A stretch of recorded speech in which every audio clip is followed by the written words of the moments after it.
ఆత్మరక్షణ విద్యలో మాత్రమే కాక అష్టమహాసిద్ధులలో ఒకటైన పంచభూతాలను అదుపు చేయగల వశీకరణ విద్యలోను ఉద్దండు బోధిత. మనిషి 5 అడుగులు పెరిగినా బుర్ర అంగుళం కూడా పెరగని వీడు మాకు అంటగట్టావు. వీడు పెట్టి హింసను మేము తట్టుకోలేకపోతున్నాం అన్నయ్య. కోటి సంతకాల వాహనాలతో ఇవాళ భారీ ర్యాలీగా గవర్నర్ దగ్గరకు వెళ్లనున్నారు వైఎస్ జగన్. గవర్నర్ గారిని ఈ రోజు కలిసి ఏం పీకేవు అంటున్నారు చెప్పండి.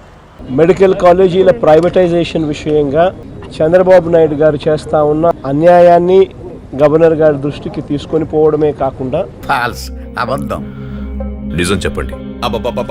అబద్ధాలేందండి. ఏం మాట్లాడుతున్నారు మీరు? మాకు సర్కిల్స్ ఉన్నాయి, మినిస్టర్లు ఎమ్మెల్యేలు పరిచయాలు ఉన్నాయి. మమ్మల్ని తక్కువ అంచనా వేయకండి. అటు చూడు బే.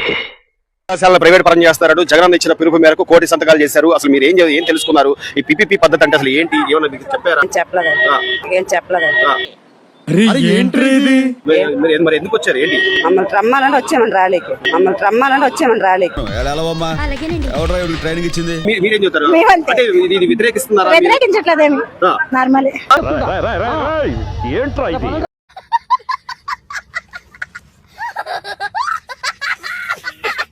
రాష్ట్ర ప్రజల ఆకాంక్షను కూడా గవర్నర్ గారికి అర్థమయ్యే విధంగా చెప్పడం జరిగింది.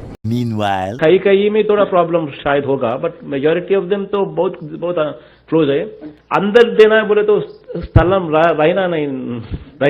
ఏం చెప్పావురా? ఇందులో నీకేం అర్థమైందిరా? అర్థం కాకే ఏం చెప్పావురా అని అడిగాను. ఈరోజు నిజంగా ఒక చారిత్రాత్మక ఘట్టం. ఆ మాట నువ్వు చెప్పకూడదు. ఎందుకు చెప్తున్నావు? ఆ మాట నువ్వు చెప్పకూడదు. 1,04,1136 సంతకాలు. ఎక్కడ పెట్టుకోవాలో నాకు బాగా తెలుసు, నాకు అలవాటే. బహుశా దేశ చరిత్రలో ఎప్పుడు కూడా ఇలాంటి ఉద్యమం జరిగిందనేమో. జగన్ రెడ్డి నేతృత్వంలో ఉన్నటువంటి రాక్షస మోక అడ్డు తగులుతూనే ఉంటుంది. అది వాళ్ళకి సరా మామూలే.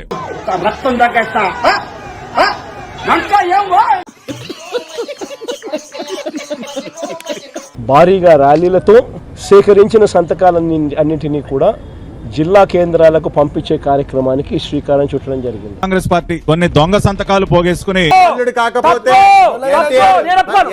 ఆ తాడేపల్లి ప్యాలెస్ లో కూర్చుని కొన్ని దొంగ సంతకాలు తయారు చేసుకుని గవర్నర్ గారి దగ్గరికి బయలుదేరాడు జగన్మోహన్ రెడ్డి. నీకు తెలిసిందా? నాకేంది, ఏపీ హోల్ మొత్తం తెలుసు.